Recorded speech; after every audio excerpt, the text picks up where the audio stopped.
Day 11 of yoga routine challenge లో day started with curry leaf water and then we went to the yoga session అనమాట. యోగా చేయడానికి మిద్దపైకి వెళ్ళిన తర్వాత same time సూర్యుడు కూడా వచ్చిండు.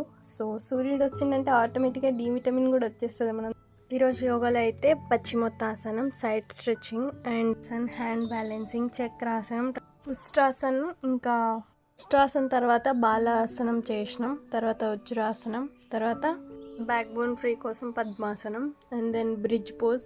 అంతప్పుడు హాలిడేస్ ఉంటాయి కాబట్టి సన్ తోటి ఎక్కువ టైం స్పెండ్ చేయడానికి ట్రై చేయండి కదా, ఎందుకంటే సంక్రాంతి అప్పుడు టైంలోనే ఎక్కువ మంచి యూవీ రేస్ అనేవి మనకి వస్తాయి. ఫ్రెష్ అప్ అయినాక మా నాయనమ్మతోటి కొంచెం టైం స్పెండ్ చేస్తున్నా గైస్.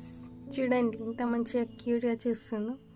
ఇంకా తర్వాత ఈరోజైతే మధ్యాహ్నానికి చిక్కుడుగాయ కూర తిన్నా ఫ్రెండ్స్. నేను చెప్పినా కదా తెంపినాను అదే. తర్వాత మా మమ్మీ గేగులు తీసుకొచ్చింది, నేను తినేసి. ఎప్పుడైనా గేగులు తిన్నారా కామెంట్